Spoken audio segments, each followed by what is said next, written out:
Good morning and welcome. I'm Bob Simmons, Mayor of the City of Walnut Creek. On behalf of the City Council, I want to welcome you to this special Memorial Day observance. We will begin with a presentation of the colors by the Navy Color Guard, the playing of the National Anthem by the Walnut Creek Concert Band, after which Mayor Pro Tem Haskey will lead us in the Pledge of Allegiance. Please rise for the presentation of the colors.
Please join me in the pledge. I pledge allegiance to the flag of the United States of America and to the republic for which it stands, one nation under God, indivisible, with liberty and justice for all.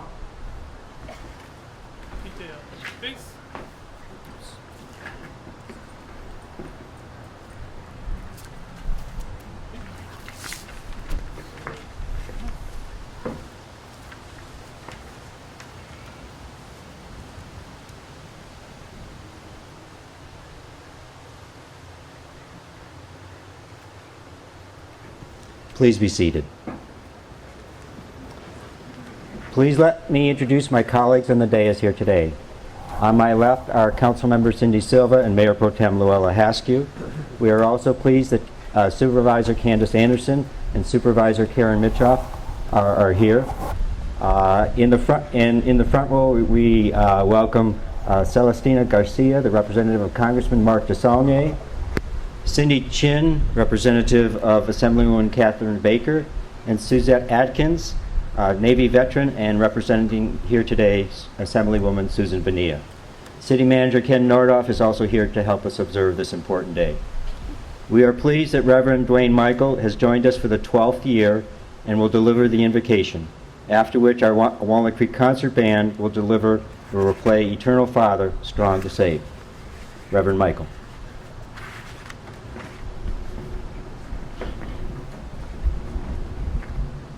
Let us pray. Eternal Spirit, we invite the blessing of this 2015 Memorial Day observance and the memory of those whom we have come to honor. Bless the family and the friends of all those who have given their lives for our country. Bless our speakers, our musicians, our city and regional leaders, and all in attendance as we further deepen our roots of memory and highest regard for those lost in service to our nation. Touch all with care and healing as we continue to process the grief of the never-ending sense of loss. Support all with the knowledge that their loved ones made the ultimate sacrifice for the freedom and strength of our country. May our presence, the words spoken, and the music shared lift our spirits and affirm that their memory will be eternal. Bless us with the certainty that these men and women are not gone. They are with us in our hearts, in our minds, in our spirits, and in our enduring memories. Amen.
The first observation of what we call Memorial Day occurred on May 30th, 1868, when flowers were placed on the graves of Confederate Union soldiers in Arlington National Cemetery in Virginia.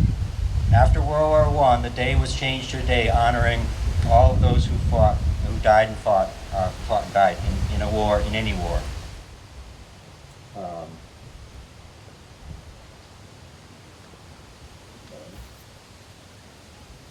For 27 years, our city has hosted this special ceremony on Memorial Day to remember and to honor those American personnel from all branches of service and all wars who gave their lives in the service of our country. It is very important that we, as a community, continue to hold a Memorial Day observance to honor these brave men and women. We can never take for granted the sacrifices made by these special Americans. Thank you all for being here today to help us honor and remember these American heroes.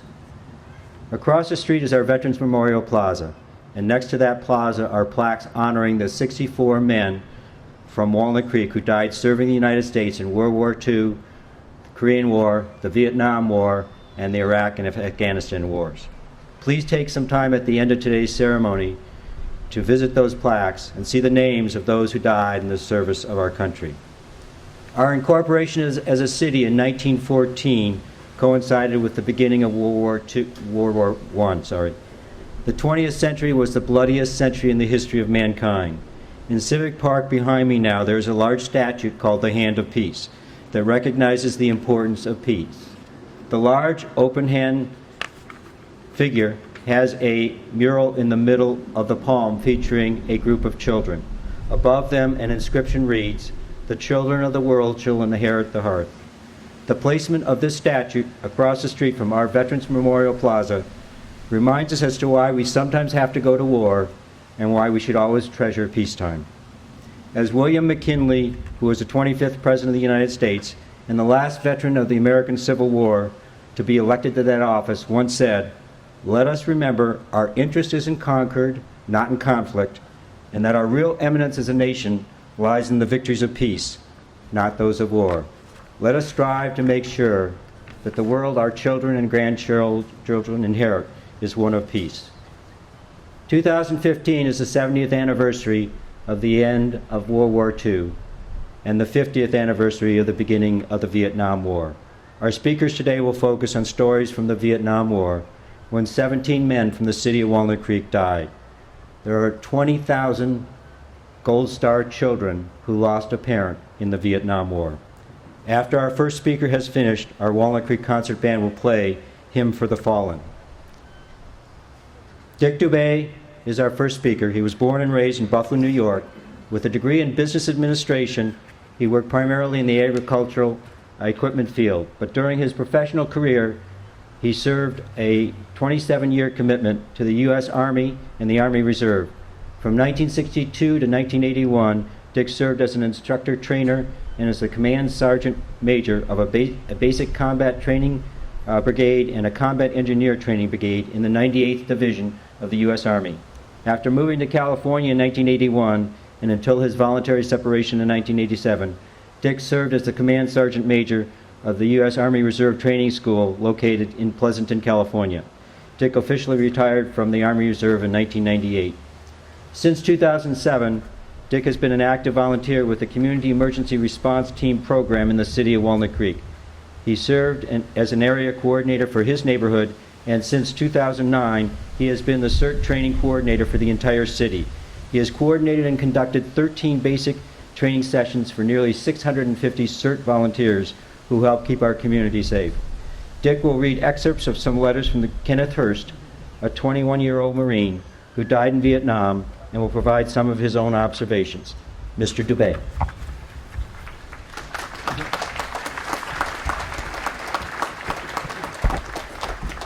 Thank you, Bob. In 2014, Kathy Davison, a Walnut Creek resident, shared some letters with the city from her brother Kenneth L. Hurst Jr., a lance corporal in the United States Marines who died in combat during the Vietnam War. Kathy and her husband are here with us today in the first row, and we acknowledge their presence. When Mayor Bob Simmons approached me about participating in this Memorial Day observance by reading some of those letters, I was both honored and I quickly agreed. While I had served in uniform during the 1960s, 70s, and 80s, I was too young for Korea and too old for Vietnam. But as an Army drill sergeant, I trained many young men like Ken for combat duty in Vietnam. Many came back, too many did not. With 5 times as many Marines killed in World War I, 3 times as many killed in Korea, and more killed and wounded than in all of World War II, the Vietnam War was the most costly war the U.S. Marine Corps has ever fought. After meeting with Mayor Simmons, I met with Kathy and her husband, again here with us today, to better understand her brother and learn firsthand of her family's reaction to his death. With beautiful words, she asked me to speak. Kathy described her brother in a meaningful and moving way, and I quote, "We have a tendency to overuse terms like courage, bravery, and heroes. Then someone like my brother Ken comes along and reminds us what those terms really mean. My family and his friends were lucky enough to witness firsthand what a rare, complex, and irreplaceable human being he was. Ken endured his tour of duty in South Vietnam with a dignity, humor, and quiet courage that transcended the reality of his physical and mental sufferings, and that was reflected quietly through the many letters he wrote home. Since Ken is no longer with us physically on this earth, but here with us in spirit today, I would like to be his voice and read some of his words as he wrote them to my parents and to myself. They are a beautifully written first-hand account of the realities of war as seen through the eyes of a 21-year-old Marine. They show his unique character, his intellect, life experiences, optimism, humor, and genuine love of life, which shined through during his tour of duty in Vietnam from the fall of 1966 until his death in May of 1967. When I finish, I hope you will conclude, as I have, that Ken was a genuine, down-to-earth kind of guy. He had a small-town upbringing, attended public schools, and had the same experiences as a youth that many of us have had. An excerpt from one of his letters shortly before shipping out to Vietnam is a letter to Kathy September 26, 1966, on board the troop ship Lenawee. Excuse my handwriting, but the seas are kind of rough this morning. We went right through the middle of a big typhoon on Saturday, and things still haven't quite settled down to normal yet. Neither has my stomach, I might add. All in all, it was quite an experience. How does it feel to be back in school? It seems strange that you will be graduating this year, and even stranger that I will not be there to see it. Ah well, if you're able to study in Europe next year, I shall meet you there, as I plan to make a nice long vacation after this little junket is all over. There's not much else to write about. Shipboard routine is just that. Routine, routine, routine, and the movies they all show seem to be Westerns. And I haven't been able to stomach Westerns since the day I learned Gene Autry didn't really love his horse. I'll write again before we leave Okinawa for the Philippines. Love, Ken.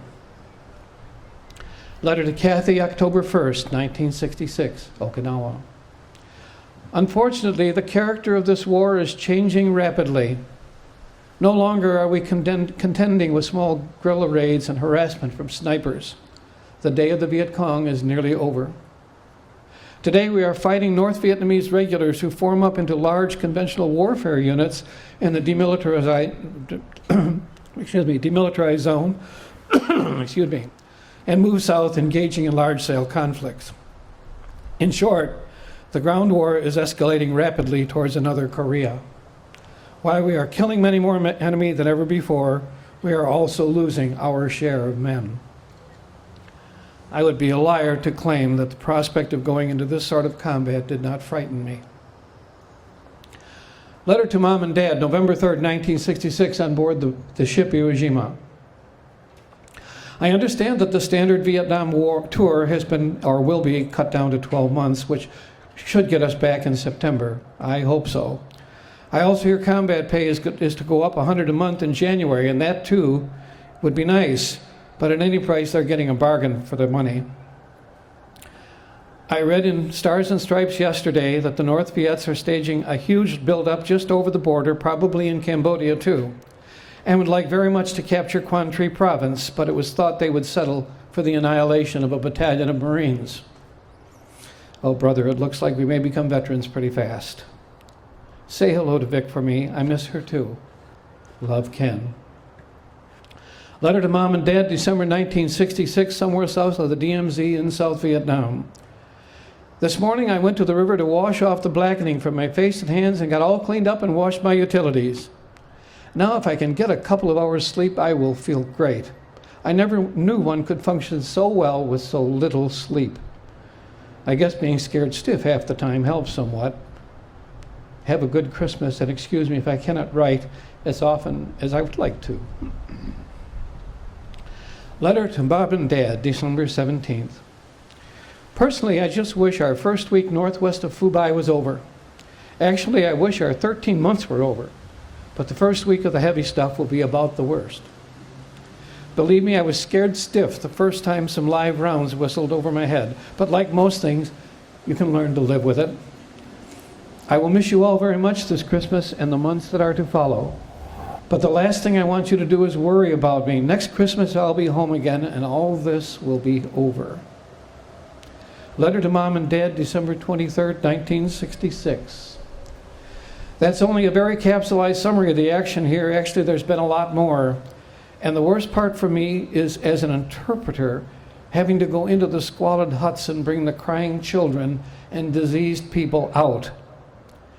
It is impossible to reason with them. They hear us blowing booby traps and punji traps with grenades as we enter. This place is lousy with traps, and I guess they think we are pulling them out of their huts in order to shoot them. It is hard to have sympathy for them as they are solid VC, but nevertheless the state of these people is unbelievable. They live and act like animals, seldom talking, usually whimpering or moaning. Believe me, it is quite an experience. Letter to Mom and Dad, December 27th, 1966, somewhere south of the DMZ. An interesting note, in case you know any anti-Vietnam agitators, the ones who claim that Marines train killers. What is a soldier supposed to be, a nursemaid? Anyhow, the anti-war bugs can hardly wait to see an end to this war any more than all of us do. This is hardly our idea of living, alternately freezing and sweltering and getting shot at to boot. P.S. Christmas was uneventful. It rained, and we spent all morning looking for hidden mortar positions that might have been set in during the truce. Letter to Mom and Dad, January 1967. Just to let you know, I'm still in one piece but freezing. Here we are in Vietnam, land of 130 plus degrees, all prepared for tropical heat, and we get this. Today is the 14th day of rain in the last 2 weeks, and it has steadily poured for all but about 6 hours. You cannot imagine how miserable it is to be wet for so long. I don't think I've stopped shivering once in the past week, and as a result, I ache all over. This is an awful way to fight a war. I've heard it said that troops over here are generally in favor of the war. Personally, I know of no one who wouldn't trade the whole damn country for a set of dry clothes. We are here because we are Marines and here to serve here. There is no other reason. Letter to Mom and Dad, January 1967. This new area we are in is only 5 miles or so south of the rest of the battalion, but there is considerably more action. The day before yesterday was the first time I've been under fire that I knew was directed at me as an individual. 3 of us became separated from the main body while searching for native boats in which to cross a river. My squad leader, Corporal James Martin, and another man were stripped down to swim the river, and between them had an M14 with 20 rounds and a 45 with an 8-round clip. I was fully armed, but nevertheless it was a cardinal sin to move with so little security. As we approached a bend in the river, 3 to 4 VCs opened up on us. Jamie, with the rifle, was hit immediately. Had they waited until we tried to cross the river, they would have had us all. But as it happened, I saw the shots fired and was able to put some automatic fire on them before they could do much more damage.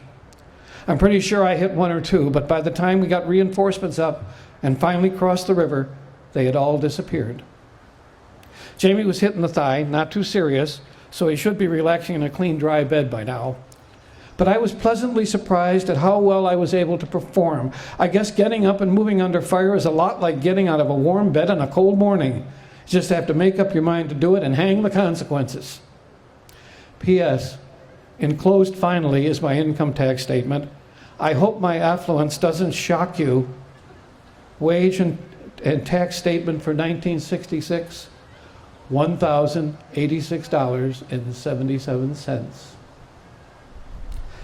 Letter to Mom and Dad, January 1967. We're now inside the battalion perimeter for the first time. We still run patrols day and night, but at least we're not moving our base camp every night or so. Our only problem now is that our gear has been wet for so long that it has started rotting and falling apart. Trousers are, of course, the worst, and there are quite a few of us who could never appear in mixed company. I'm still slightly more fortunate, but for how long that will last, I cannot say. So would you please send along a small sewing kit, needles, and heavy thread? That's about it, I guess. As usual, I'm finishing this in the dark. I miss you all and wish more than anything that our time here were finally over. P.S. Tell Kathy I hope she did well on her exams. Love, Kim. Letter to Mom and Dad, February 3rd or thereabout in 1967. Aunt Katie sent me a metal pocket mirror which arrived yesterday. I scraped enough mud off my face to take a look at myself for the first time in 2 months. It was quite an experience. I think that had I not been holding that mirror myself, I would not have recognized the face I saw. My hair is quite long by military standards and quite dirty. My face, don't ask me how, is still deeply tanned. At least I think it's tanned, though it may just be ground in grime. It hardly seems possible that I am less than a month away from being 22 years old. Not that last year has gone by fast, but one never thinks of birthdays out here. Oh well, my 23rd can't miss being a good one. Sunday in March, no date. I had about the best and certainly the longest night's sleep since coming to Vietnam this past night. At 8:30, I drifted over to the mess hall and waited in a line for over an hour for brunch, and it was pretty good. Then I returned to the area to wash up and shave. Now, if I could only get a shower, I would be in great shape. Supposedly, we'll be able to take showers at 5 o'clock this afternoon. I hope so. It's been 3.5 months since my last one. Letter to Mom and Dad, April 27th, 1967. The strangest thing about nearly all the villages I have been through, hostile or peaceful, is that there are seldom any younger men, only the very old and the very young. In fact, there are very few young women either. The men are easily explained. They are all off fighting each other. But the women are something of a mystery. After all, someone has to be having all these babies that are running around, and I doubt very much if it's the old witches we see. Letter to Mom and Dad, May 1967, probably the most revealing letter of all. My discharge date will be February 1st, 1968. At that time, with no summer employment rush, I shouldn't have too much trouble finding a job. I know I've talked of going to Europe upon my discharge, and theoretically, I guess it's still a pretty good idea, as I may not have the opportunity again for quite some time. But at the moment, I'm a little sick of moving around and would like nothing better than to settle back into a nice rut and for a few months at least surround myself with a few luxuries of permanence. I would like to return to school in September, but this will take research and planning that I cannot very well accomplish over here. As you probably understand, I no longer wish to attend a small liberal arts monastery. Also, it must be, of course, a place I can get into. Once in, I should have no real trouble. I have done so much that I considered impossible that the merely difficult should present no problem. Regardless of what people may say, life as a combat Marine is not a good experience, and I hope that later on, in the gloss of old memories, I will not forget that fact. I'm afraid I probably will. I do know that having fought for my life has made it seem a lot more valuable, and that this break in the established routine of my life has given me a chance to stop and look around. But in the meantime, I would appreciate any recommendations you might have, particularly regarding schools. As I mentioned before, I don't exactly have any access to college catalogs out here. Ken ends this letter with, I will write whenever possible, but things may be kind of erratic during the next few weeks. Letter to Mom and Dad, May 10th, 1967, Ken's last letter to his family. Well, we finally got the word. We are moving out at 3 o'clock tomorrow morning, but no one seems to know exactly where we are going or what our mission will be. Whatever we're doing, it seems to be timed to begin at first light. A little tough on the troopies, right? There's a new battalion order out that each man is allowed only 7 magazines, so naturally, I'm carrying 11. This boy is taking no unnecessary chances. I suppose I should hit the rack early, but I think I will get a shower and see what the movie is. Last night was all the television reruns they could pick, and we saw an episode of Combat. What's even funnier, right in the middle of it, we started taking incoming rounds, and the theater of hanging sheets cleared instantly. I have some envelopes and paper wrapped up in plastic with my notebook, so should I get the chance, I will write, although it may be 10 days or so before I can mail them. Anyway, don't worry if the letters aren't too numerous for a while. I'm feeling pretty good now, well fed and rested. In fact, another few days in the rear and I'd probably be sporting a paunch. I'm looking forward to seeing all your pictures in October. Love, Ken. On the afternoon of May 13th, 1967, Ken was in the 1st Squad, 2nd Platoon Alpha Company on a search and destroy operation in the vicinity of Quang Tri Province. As the platoon moved through a relatively open space toward a tree line, they received heavy small arms and machine gun fire. Ken was mortally wounded in one of the initial outbursts, but stayed and fought side by side with the men in his fire team and company. His close friend and fellow Marine, Lance Corporal Robert Bob Gayle of Herman, New York, was no more than 6 inches from Ken when he was hit. Bob treated Ken with morphine as he was a corpsman. Bob wrote in a letter to our family, Ken gave everything he had for me and everyone else that survived that day in hell. During the time I knew him, I grew to like and respect him. Both as a man and a Marine, he was one of the best. Of the 100 men who were ambushed that afternoon, all were wounded. 88 died and 12 survived. When leaving here today, I hope you remember Ken for his inspiring leadership and his courage, and that you remember him not for how long he lived, but for how he lived. Thank you, Kathy, for sharing some of your brother with us. And to all our citizens of Walnut Creek who came today to honor our fallen comrades in arms, I say thank you for being here, and God bless you all. And may God bless the United States of America.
to make an adjustment to our program.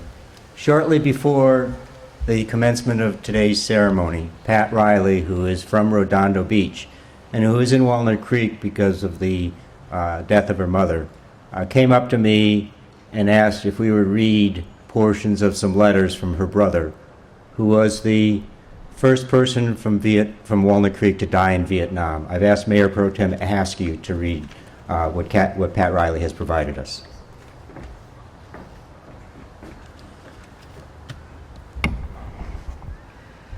Bob arrived in Vietnam on August 15, 1965, making a beach landing at Chu Lai. His H&S forward air control team was picked to go in on the first wave of the assault when it hit the beach. Tomorrow, he wrote, we will know if all our training was worth it. We will sure give those Viet Cong a run for their money, and don't worry, I'll be home next year. He was in constant battle the whole time. He never complained, and he kept his wonderful sense of humor. He was in communications and called helicopters to evacuate the dead and wounded. His forward air control team was always going somewhere by helicopter and would be dropped in the middle of rice paddies in the Viet Cong territory, or he'd be going on patrols. He wrote, the Viet Cong would only shoot when they know they have the advantage, and then they run when we fight back. That is what's so disheartening about this war. He often sat, radio watch in a hut in the jungle. Once, when it was raining heavily, he said, I sure hope we don't get attacked tonight because our foxholes are 100% filled with water. Boy, you almost have to be a fish to get around in this place. With this rain, the place is almost completely underwater. It's really funny to watch us unload water, food, and ammunition from the helicopters each day because the blades on the copters suck up all the water and the mud and throw it all over us. In a letter, he told of the attack on Da Nang Air Force Base. Some came in boats with charges on them like human bombs. The Viet Cong farms by day and pick up guns at night. It's hard to tell the Viet Cong apart until they start shooting at you. Then it's getting a bit late. His last letter home reports, in 3 more hours, we will be off to some place down south. 5 of us will board a helicopter at 5 o'clock in the morning to take us there. I wanted to write before I went so that you know I'm all right. I will write a nice long letter as soon as I return. Bob's job as the radio operator was to patrol and call airstrikes, and frequently made him a main target for the Viet Cong.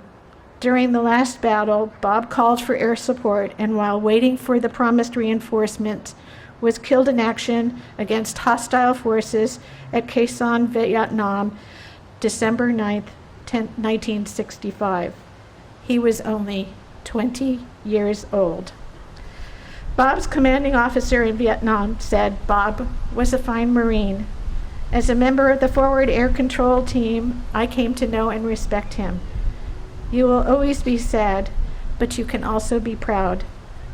Bob's buddy that was with him on the last night on the hill said, Bob died about the greatest cause a man can die for, to keep people free.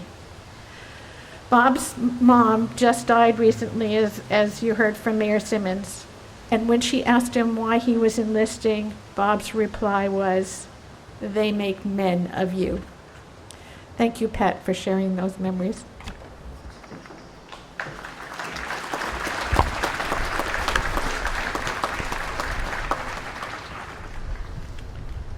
Our last speaker today is Gayle Vassar, the Communications and Outreach Manager for the City of Walnut Creek. Gayle has been a city employee for 15 years. She produces The Nutshell, oversees the city's social media and TV programming, leads the Citizens Institute, and founded Walnut Creek's very successful CERT program. In 2012, Gayle was named Walnut Creek's Employee of the Year. Today, Gayle is going to share the story of her uncle, David Bujalski, who was killed in Vietnam in 1967. Ms. Vassar.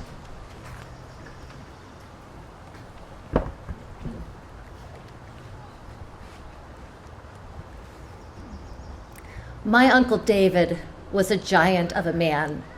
Everyone who knew him said so. He stood 6'3" with great broad shoulders. But when people talked about David being a giant, they meant so much more than his size. For David Bujalski had an enormous, compassionate heart.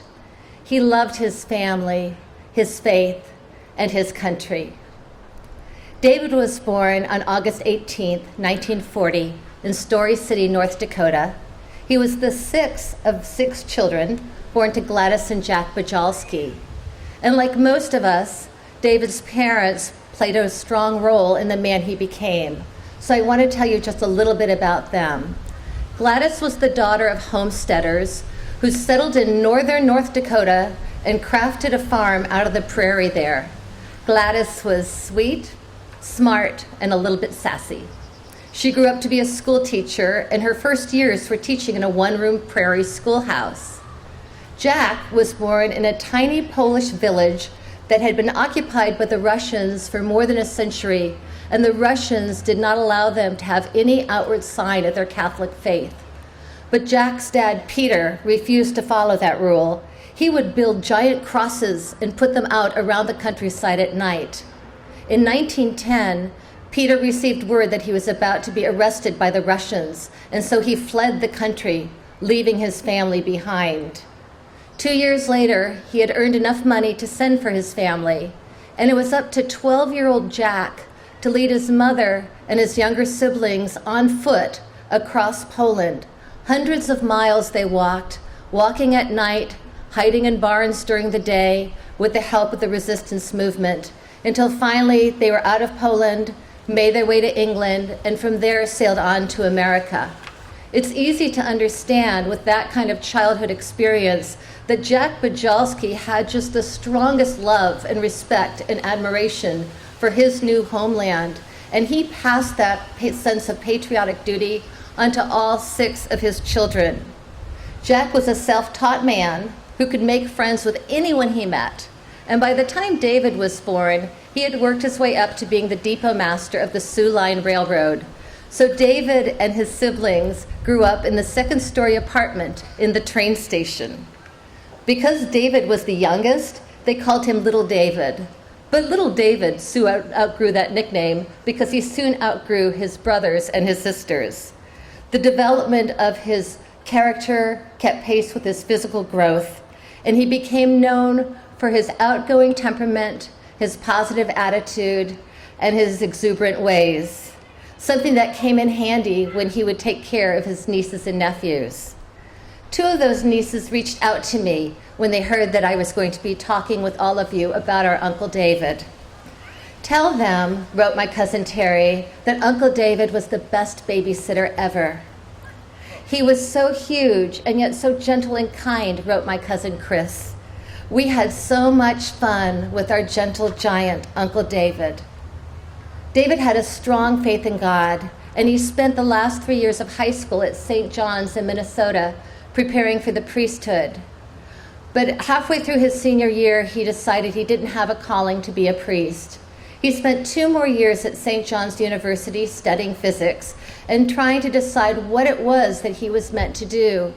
At that time, one of his older brothers, Jack, was in West Point, and another brother, Jim, was at the Air Force Academy. And David decided that that was where he was meant to be. So with the help of his father and the North Dakota senator, he received an appointment in West Point. David joined West Point in 1960, and he fit in right away.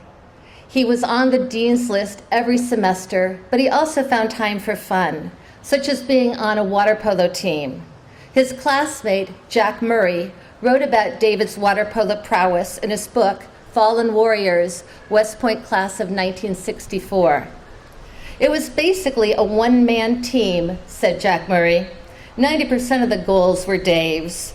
I can still picture him rising out of the water like this great big whale and firing a bullet right into the net. The goaltenders were terrified of him. When Uncle David was in West Point, my family lived in Coscob, Connecticut. It was about an hour away. And so Uncle David could come down to our house on some weekends.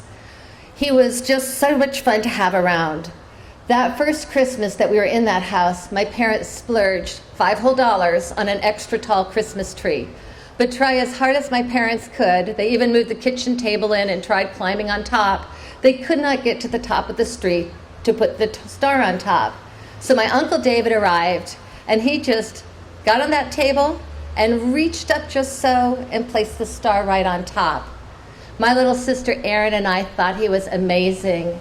And every year at Christmas time, my mother still puts that star on top of our tree. Like most little girls, I loved fairy tales, and Uncle David brought a real-life fairy tale into our home when he began dating Barbara Decretoro, a student at nearby Lady Cliff College who had big brown eyes and the deepest dimples when she smiled, and she smiled often. My little friends and I would watch the young couple earnestly for signs of romance, and I distinctly remember at least one occasion when Uncle David obliged. We were hiding around the corner, probably giggling, and he leaned Barbara back and gave her the most dramatic kiss. Oh, we just thought it was a miracle. I think now, of course, he knew that we were right there, but he obliged his little niece and her friends. Of course, nothing is as romantic as a West Point wedding. And 3 days after David graduated in 1964, he and Barbara were married at the Cadet Catholic Chapel. What a sight it was to see him in his wonderful uniform, her in her satin gown, walk out through the chapel doors as newlyweds under an archway of crossed sabers. David was sent to Munich, Germany, and there he and Barbara welcomed their first daughter, Beth. In 1966, he was sent to Fort Huachuca, Arizona, where David was commander of a combat support training brigade.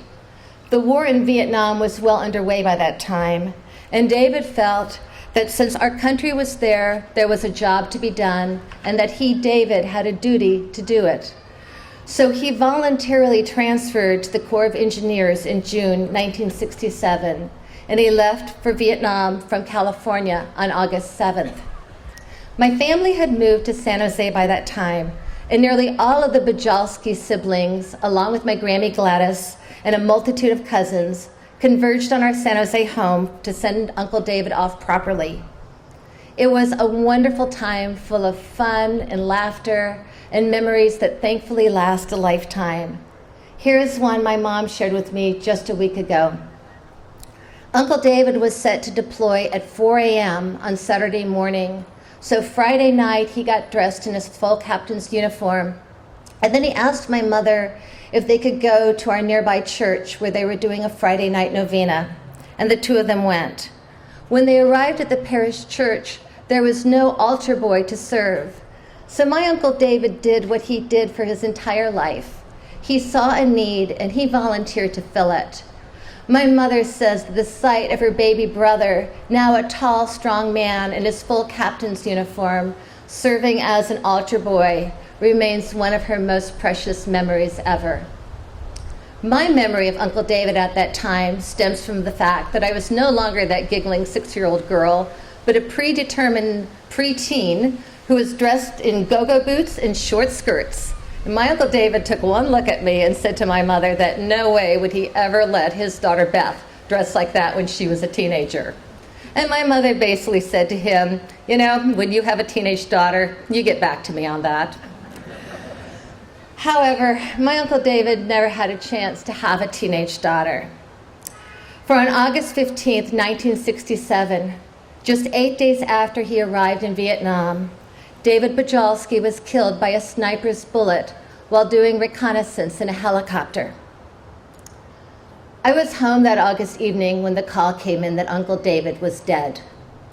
I was in my kitchen. My mom was across the way in the family room folding laundry. The phone rang and my father answered the phone. I didn't know what was said, but I watched my father walk across the room to my mother, and he said something very gently to her, and she dropped to her knees. She wrapped her arms around my father's legs, and she let out a wail that I can hear to this day, nearly 50 years later. A few days later, family members brought my Grammy back to our home so she and my mother could fly to New York together. Now, my Grammy Gladys was never a tall woman, but she had such spunk that she always seemed fairly tall. But now, hollowed by grief, she was so very small. David was buried in West Point. He was awarded the Bronze Star and the Purple Heart.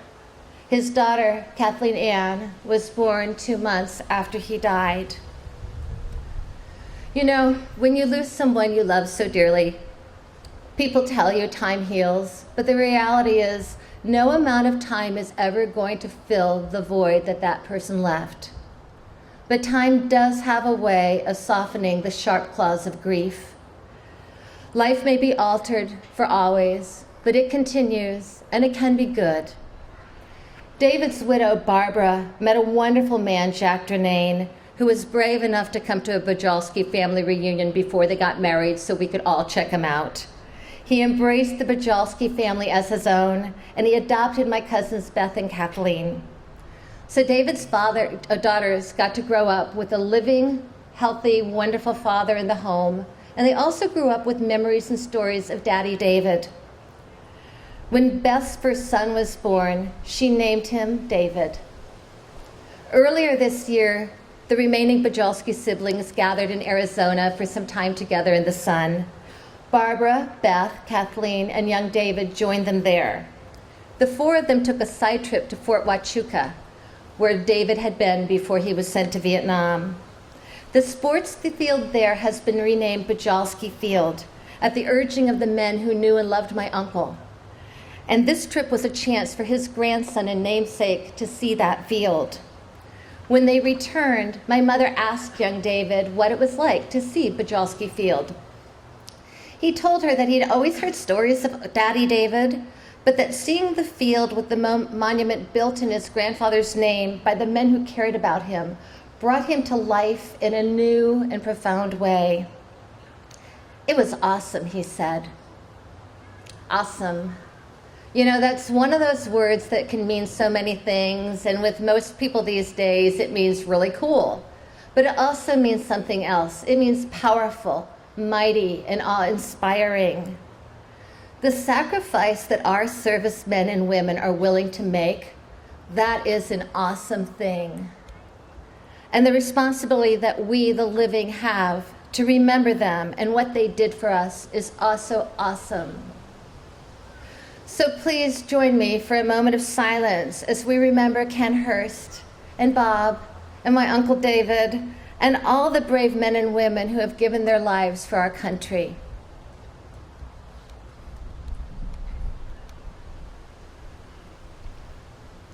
This year, in remembrance of the 50th anniversary of the commencement of the ground war in Vietnam, Senator Heidi Heitkamp of North Dakota pledged to properly honor the sacrifice of the 198 North Dakota sons who gave their lives or remained missing in action in Vietnam. She worked with high school students to gather information about these young men, and throughout this year, she is reading their names and stories into the congressional record. My uncle, David Bajolski, was among those honored in this way on April 24th. I would like to conclude my remarks today by paraphrasing Senator Heitkamp's introduction to the program. All of what we are in this country is only possible because men and women for centuries have stepped forward to serve. While our nation remembers the 50th anniversary of the Vietnam War, we have to make sure that we are doing everything to honor our commitment to all veterans who sacrificed so much and came home, and to never forget the memories of the brave men and women who gave the ultimate sacrifice. We must share their incredible stories to make sure that we know that they were more than some abstract number or a distant memory.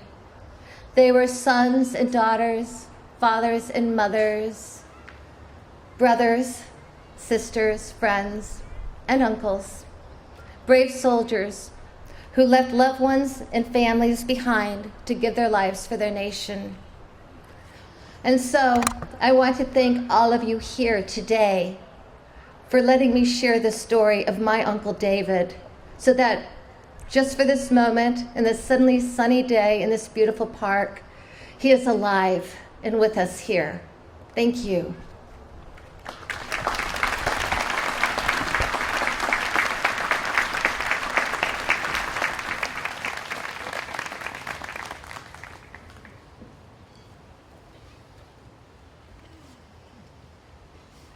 So, a couple of thank yous.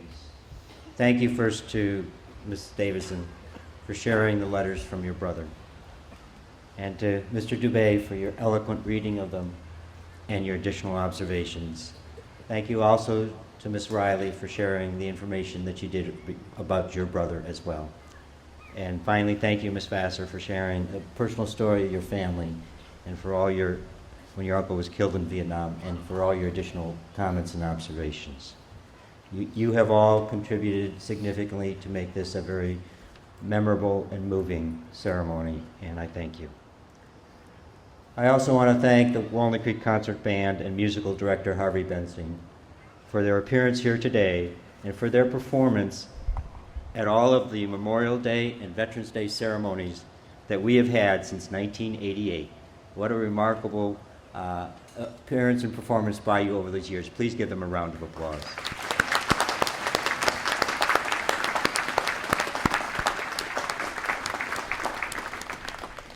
We thank Reverend Dwayne Michael for his invocation and blessing. We are grateful to the Navy Color Guard for taking the time to be part of this ceremony. And we also thank Boy Scout Troop number 810 for assisting today. And finally, we also thank our city staff for all of their work to support this ceremony. I would also like to thank former mayors Gwen Regalia and Charlie Abrams, who came here today. While Memorial Day is a day to remember and honor those who have died in the service of their country, we also wish to express our appreciation to all of the wonderful veterans who have served our country and to those military personnel who are presently serving our country. Our concert band will now play Armed Forces Salute. Please stand when the anthem for your branch of the military is played, after which Reverend Michael will then deliver the blessing.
and Megan.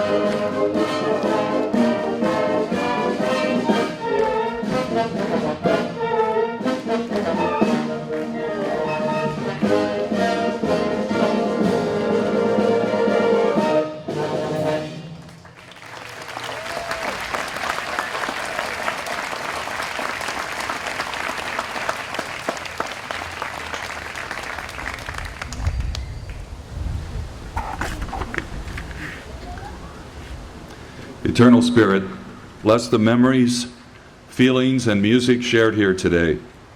May they continue to stir us and lead us to make certain that we will never stop remembering. Bless the memorials, such as those in our nation's capital and those here in Walnut Creek that we are about to visit, that they will continue to touch and move us as constant reminders of the sacrifices made. We give thanks that we have had this community opportunity to strengthen our resolve, to affirm the values and duties that have made and will continue to keep our country strong. Amen.